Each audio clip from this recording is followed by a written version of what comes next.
আছে 11টা। এটি like Smith and Ricardo presented his view on economic development in an unsystematic manner in his book, The Principles of Political Economy and Taxation. Principles of political economy এবং taxation বইয়ে David Ricardo তার উন্নয়ন কৌশলের কথা উল্লেখ করছে। Classical economy, Ricardo never gave আর use for production crop. তোমরা জানো রিকার্ডিয়ান খাজনা তত্ত্ব, রেন্ট থিওরি, এটাও পড়বো।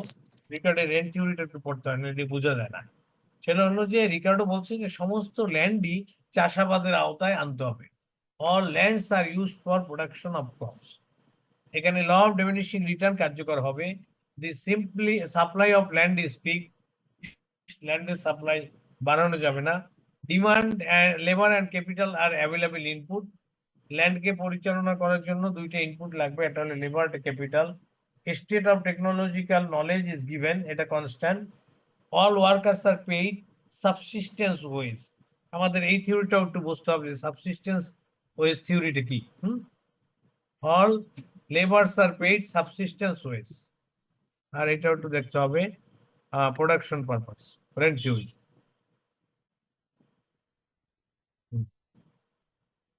হ্যাঁ জি, price of labour is given, হ্যাঁ এটা আমাদের একটু দেখতে হবে। লেবারের ডিমান্ডটা নির্ভর করবে আমার ক্যাপিটাল কত আছে তার উপরে। There is no perfect competition, capital accommodation result from profit. আর ক্যাপিটাল অ্যাকোমোডেশনটা কিভাবে হবে? প্রফিট থেকে আসবে। প্রফিট বেশি হলে মানুষের সেভিংস বেশি হবে, সেভিংস বেশি হলে ক্যাপিটাল অ্যাকোমোডেট, ইনভেস্টমেন্ট করবে, ইনভেস্টমেন্ট থেকে ক্যাপিটাল অ্যাকোমোডেট হবে। This 11 are the assumptions of Ricardian rent theory বা রিকার্ডিয়ান ডেভেলপমেন্ট থিওরি। তাহলে আমাদের একটু পার্থক্য শিখতে হবে যে রিকার্ডিয়ান ডেভেলপমেন্ট থিওরি আর রিকার্ডিয়ান রেন্ট থিওরির মধ্যে পার্থক্য। আমরা জানি যে ডেভিড রিকার্ডো একটা রেন্ট থিওরিস, সেটা তোমাদের এই রিকার্ডিয়ান ডেভেলপমেন্ট থিওরি পড়ার পরেই রেন্ট থিওরিটা দেখা নাও, এটা হলো অ্যাজাম্পশন। আর রিকার্ডিয়ান রেন্ট ডেভেলপমেন্ট থিওরির ব্যাখ্যা হলো যে রিকার্ডো একটা থিওরি দিছে, কিসে প্রিন্সিপাল রচিত হয়েছে। Now, division of rent, profit and wage. হ্যাঁ, রেন্ট, প্রফিট এবং ওয়েজের মধ্যে ডিভিশন বা ডিস্ট্রিবিউশনটা কিভাবে হবে সেটা বসে বলছে। কিভাবে? 1 নম্বর, মানে তার তত্ত্বের ব্যাখ্যা। In the Ricardian system the whole economy consist of a big farm fixed in supply. এর বিগ একটা এগ্রিকালচার ফার্ম মতো, এবং যেখানে ফিক্সড ইন সাপ্লাই, ফিক্সড, বানানো কমা যায় না। Which is engaged in properly only by applying the homogenous unit of labour and capital. হ্যাঁ, হোমোজেনাস ইউনিট লেবার এবং ক্যাপিটাল এখানে কাজ করতেছে। The entire produce is distributed among landlord, capitalist and rent.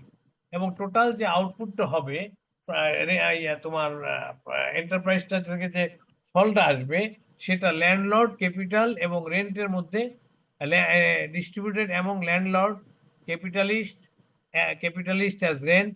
তাহলে ল্যান্ডলর্ডকে দিবে কি? ল্যান্ডলর্ডকে দিবে রেন্ট হিসাবে, ক্যাপিটালিস্টকে দেবে প্রফিট হিসাবে। হ্যাঁ, among the landlord as rent, capitalist as profit, and to labor as wage, while interest is included in the profit. ও ইন্টারেস্টটা প্রফিটের মধ্যেই, কাজে ক্যাপিটালিস্টকে কোনো প্রফিট দেয় না, ইন্টারেস্ট করে। With the economic development of the society, agriculture will be expanded in inferior quality land. হ্যাঁ, development হওয়ার সাথে সাথে, সোসাইটির ডেভেলপমেন্টের সাথে সাথে agriculture will be expanded in inferior quality land. এগ্রিকালচারের কাজটা ইনফেরিয়ার, প্রথমে ভালো জমিগুলো এগ্রিকালচার হবে, এরপর জমি যখন ভালো জমিগুলো এক্সস্টেড হয়ে যাবে তখন এগ্রিকালচারাল অ্যাক্টিভিটিসটা ইনফেরিয়ার ল্যান্ডের মধ্যেও করতে হবে। And labour and capital will extensively employed in superior quality land. ভালো জমিতে লেবার এবং ক্যাপিটালটা এক্সটেন্সিভলি ব্যবহার করা হবে। As a result, law of diminishing return will be applied in agriculture. There will be the emergence of rain for good quality land. তখন কি হবে?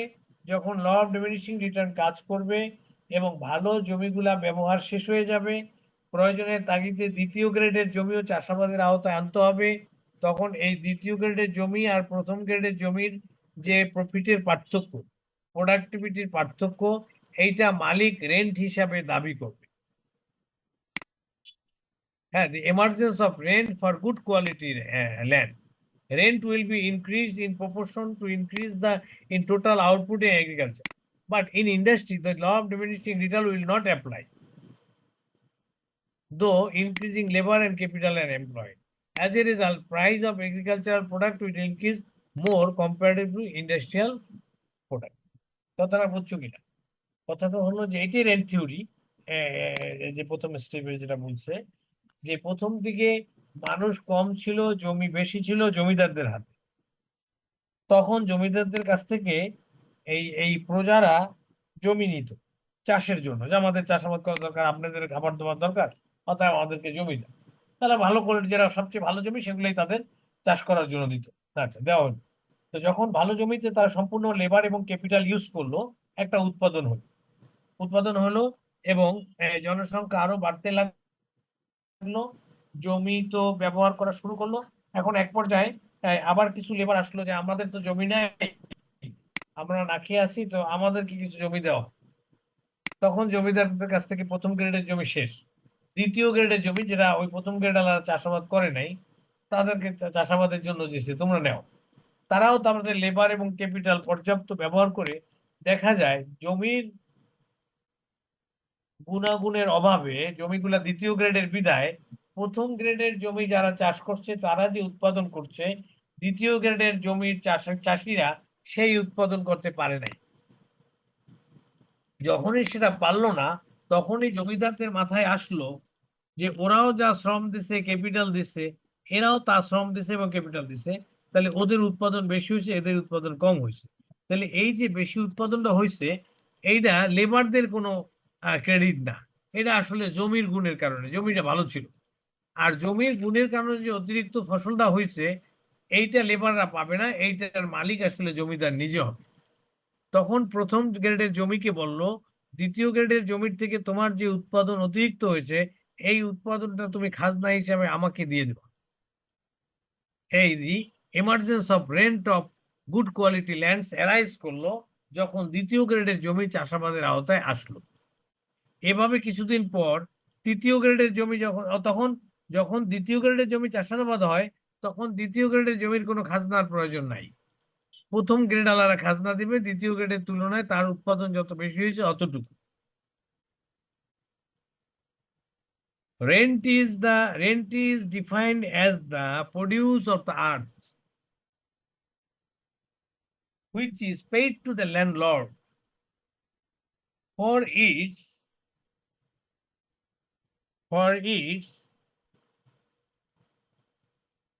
indestructible power of the soil. Rent is the produce of the earth which is paid to the landlord for its indestructible power of the soil. জমির অবিনশ্বর গুণের কারণে যে অতিরিক্ত ফসলটা হয়, সেইটা ল্যান্ডলর্ডকে দিয়ে দেওয়াটা অংশটুকুর নাম হলো রেন্ট। তো যখন দুই গ্রেডের জমি থাকে, প্রথম গ্রেডের জমি আর দ্বিতীয় গ্রেডের জমির ফসলের পার্থক্যটা হলো প্রথম গ্রেডের জমির রেন্ট, দ্বিতীয় গ্রেডের জমির কোনো রেন্ট নাই। দ্বিতীয় গ্রেডের জমির রেন্টের প্রশ্ন তখনই আসবে যখন তৃতীয় গ্রেডের জমি চাষাবাদের আওতায় আসলো। তৃতীয় গ্রেডের জমি দেখা গেল দ্বিতীয় গ্রেডের থেকেও ফলন কম হয়েছে, এই ফলনের পার্থক্যটু মালিক আবার দ্বিতীয় গ্রেডের জমির গুণের কারণে, তবে ওটাকে আমার খাজনা হিসেবে দিয়ে দাও। খাজনা দিল এবং প্রথম গ্রেডের জমির খাজনা আরো বেড়ে গেল। প্রথম গ্রেডের জমির খাজনা বেড়ে গেল আর দ্বিতীয় গ্রেডের জমিও খাজনার আওতায় চলে আসে। তো ক্লিয়ার, এইভাবে খাজনা বাড়তে থাকলো, বাট এবং ল অফ ডিমিনিশিং রিটার্ন এগ্রিকালচারে কাজ করতে থাকলো, ইন্ডাস্ট্রিতে তেমন ল অফ ডিমিনিশিং এর কাজ করলো না। এই এইটা হলো এই ওই যে রেন্টের সংজ্ঞা বললাম, এটা হলো রিগার্ডিং থিওরি অফ রেন্ট, এই অংশটাই ডিভিশন অফ রেন্টের মধ্যে বলছি। Now process of capital accumulation. Ricardo said that capital accumulation depends on two factors. Ricardo কি বলছে, ক্যাপিটাল অ্যাকোমোডেশন দুইটি জিনিসের উপর নির্ভর করে, একটা হলো পাওয়ার টু সেভ আর একটা উইল টু সেভ। মানে একটা হলো সেভিংস এর উপর নির্ভর করে, এবং সেভিংস দুই ধরনের, একটা হলো সেভিংস এর পাওয়ার আর একটা সেভিংস এর ইচ্ছা। যার বেতন বেশি তার সেভিংস পাওয়ার বেশি, আবার অনেক লোকের বেতন বেশি কিন্তু সেভিংস এর উইল নাই, ইচ্ছা নাই, সে এটা ওটা করে মানে অন্যান্য ভাবে টাকা খরচ করে ফেলায়, সে সেভ করে না, বিলাসী জীবন যাপন করে, আড্ডা দেয়, এটা করে ওটা করে ইত্যাদি করে। তো সেভিংস করতে হলে দুইটা জিনিসই লাগবে, he must have power to save, he must have will to save. ইচ্ছাও থাকতে হবে, পাওয়ারও থাকতে হবে, একসাথে। ঠিক আছে, আচ্ছা, উইল টু সেভ এর পাওয়ার to save on the income of the society, which is surplus out of the total output after meeting the cost of the worker's subsistence. অর্থাৎ ওয়ার্কারদের সাবসিস্টেন্স রেটে বেতন দেওয়ার পর যা থাকে সেটাই তার ওই savings. The size of the surplus of net income depends on the following. তোমার কতটুকু সারপ্লাস থাকবে, মানে কি কি খরচের পর, সেটা নিচের উপর নির্ভর করে। The profit rate, interest of wage, declining profit in the industry, other sources of capital formation, taxation, fair trade. Ricardo also explained the following issues: law of diminishing return, growth of population, ultimate stationary state, এগুলার কথাও Ricardo তার development থিওরির মধ্যে বলেছে। ঠিক আছে, তাহলে process of Ricardo দুইটা জিনিসের উপর খুব গুরুত্ব দিচ্ছে, একটা হলো division of rent, profit and wage, এরপর হলো process of capital formation, and then সে বলছে law of diminishing return, growth of population, ultimate stationary state, যেটা অ্যাডাম স্মিথ বলছিল স্টেশনারি স্টেটের কথা, এটা রিটাও বলছে যে উন্নয়ন সারা জীবন এরকম মানে প্রোগ্রেসিভ রেটে চলবে না, এক পর্যায়ে গিয়ে এটা স্টেশনারি হয়ে যাবে। এই যে progressive rate is not endless, এটা এন্ডলেস চলতে থাকবে এমন না। It ultimately leads to the stationary state. It is the scarcity of natural resource that finally stops growth. In this state, capital accumulates, stops, population becomes stationary, profits are minimum, wages are equal to subsistence level, there is no change in per capita income and production, and economy reaches to a state of stagnation. আর বাড়ানো যাচ্ছে না উৎপাদনকে। ঠিক আছে, তাহলে এটা গেল আমাদের কি রিকার্ডিয়ান থিওরি, আগেরটা গেছে অ্যাডাম স্মিথের ডেভেলপমেন্ট থিওরি। আমরা ম্যালথুসিয়ান থিওরিটাও একটু আমরা দেখতে পারি। ম্যালথুসিয়ান থিওরিটা একটু বেশি ইম্পর্টেন্ট, একটু পড়ি।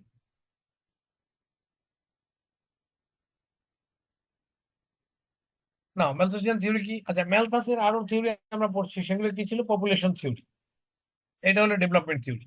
রিকার্ডের থিওরি পড়ছি রেন্ট, এটা হলো ডেভেলপমেন্ট থিওরি। অ্যাডাম স্মিথেরও অনেক থিওরি আছে, আমরা ডেভেলপমেন্ট থিওরিটা পড়লাম। নাও ম্যালথুসিয়ান থিওরি কি? Malthus did not regard the process of development as automatic. Malthus বলছে যে ডেভেলপমেন্ট প্রসেসটা কোনোদিন অটোমেটিক হয় না, rather it requires consistent effort on the part of the people. জনগণের পক্ষ থেকে কনসিস্টেন্ট এফোর্ট দিলে ডেভেলপমেন্ট হয়। Malthus was concerned with the progress of wealth of a country, একটা দেশের সম্পদ বাড়াতে হবে। By progress of wealth he mean economic development which could be achieved by increasing the wealth of a country. Malthus was interested in short term development rather than long. এই কথাগুলো লিখতে হবে। Malthus short term ডেভেলপমেন্টের কথা বলছে rather than এর তুলনায় long term. Malthus explain only the obstacles two economic development. Malthus শুধুমাত্র ইকোনমিক ডেভেলপমেন্টের অবস্টাকলস গুলা কি সেগুলা উল্লেখ করছে, কেন একটা দেশে ইকোনমিক ডেভেলপমেন্ট হচ্ছে না, and how the development could be achieved was not discussed in his essay. ম্যালথাসের এসেতে এই ডেভেলপমেন্টের অবস্টাকলস গুলো আলোচনা করছে, কিন্তু কিভাবে এই অবস্টাকলস গুলা প্রতিরোধ করা যায়, উদ্ধার করা যায়, এটা সে বলে নাই। That is Y the development theory was pessimistic rather than optimistic. হ্যাঁ, যে কারণে ম্যালথাসের ডেভেলপমেন্ট থিওরিটাকে প্যাসিমিস্টিক বলা হয়, অপটিমিস্টিক বলা হয় না, কারণ সে শুধু অবস্টাকলস গুলা আইডেন্টিফাই করছে কিন্তু এর কোনো সলিউশন দেয় নাই। Why the development theory of Malthus was regarded as pessimistic rather than optimistic? তখন এই কথাগুলো বলতে হবে।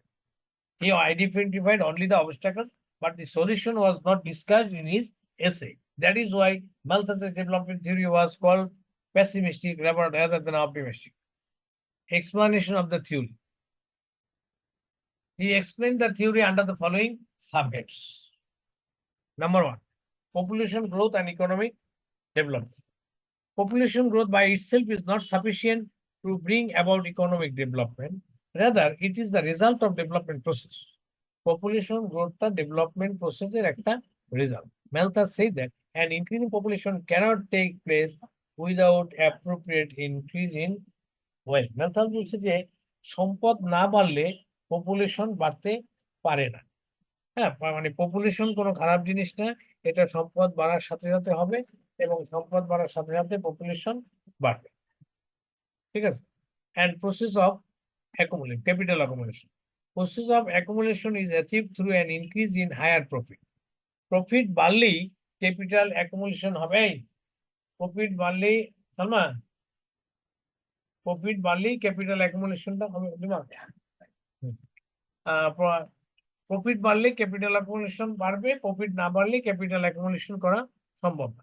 Profit come from savings and capitalist because workers are too poor to save. এটা ক্যাপিটালিস্ট থেকে আসে, কারণ ওয়ার্কার আসলে সেভ করার কোনো এবিলিটি রাখে না।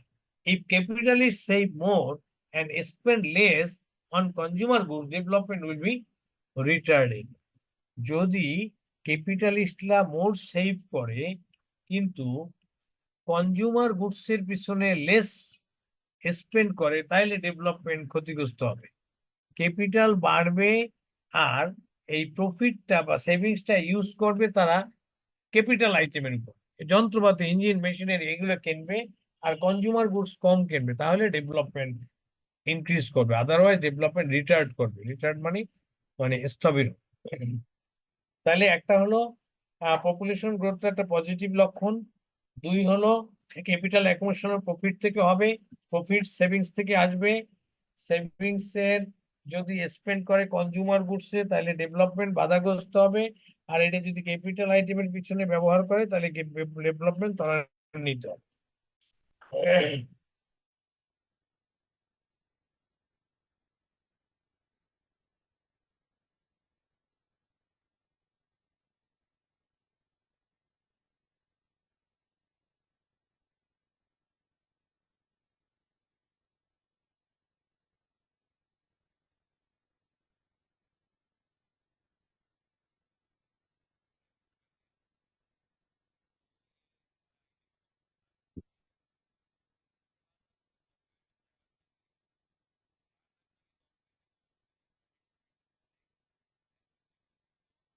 Deficiency in effective demand.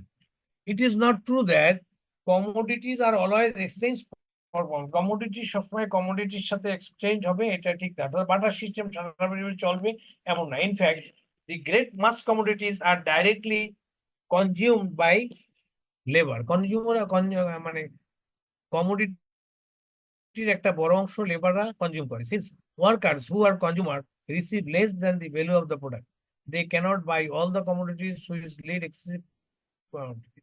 This leads to fall in price, profit, savings, investment, and capital formation. Since workers who are consumer, যারা ওয়ার্কার তারাই consumer, receive less than the value of the product. প্রোডাক্টের যা value তার থেকে less utility receive করে। They cannot buy all the commodities which lead excessive commodities. Commodity production যদি excess হয়, সব কমোডিটি তারা কিনতে পারে না। Thus led to fall on price. যদি প্রোডাকশন সারপ্লাস হয়ে যায় তাহলে কি হয়, প্রাইসটা ফল করে, আর প্রাইস ফল করলে প্রফিট কমে যাবে, সেভিংস কমে যাবে, ইনভেস্টমেন্ট কমে যাবে, অতএব ক্যাপিটাল ফর্মেশন কম হবে। সো আমাদের যে কোনো অবস্থায় এফেক্টিভ ডিমান্ড বাড়াতে হবে। ডেভেলপমেন্ট করতে হলে এফেক্টিভ ডিমান্ডকে বাড়াতে হবে, আর যদি এফেক্টিভ ডিমান্ডের ডেফিসিয়েন্সি থাকে তাহলে ডেভেলপমেন্ট বাধাগ্রস্ত হবে, ডেভেলপমেন্ট হবে না। Deficiency of effective demand will retard the development, so we must increase the effective demand of the product. The low role of production and distribution. Malthus regarded production and distribution as two grand elements of wealth. সম্পদ তৈরি করতে হবে এবং এটা properly distribute করতে হবে। If they are combined in right proportion, তার যদি সঠিক প্রপোর্শনে কম্বাইন করা হয়, they can increase the wealth of the country in short term. যদি এরকম উৎপাদন করে এবং সঠিকভাবে ডিস্ট্রিবিউট করতে পারে, তাহলে তারা শর্ট রানের মধ্যেই উন্নয়ন ঘটাতে পারবে বা ওয়েলথ বাড়াতে পারবে। But if they are combined in undue proportion, যেভাবে প্রোডাকশন হয় সেভাবে ডিস্ট্রিবিউশন যদি না হয়, প্রপোর্শনটা যদি আনডিউ হয়, অর্থাৎ ল্যান্ডলর্ড যা পাওয়ার কথা তা পায় না, ক্যাপিটালিস্ট যা পাওয়ার কথা পায় না, লেবার শ্রেণী যা পাওয়ার কথা তা তাদেরকে দেওয়া হয় না, ইট মে টেক মেনি থাউজেন্ড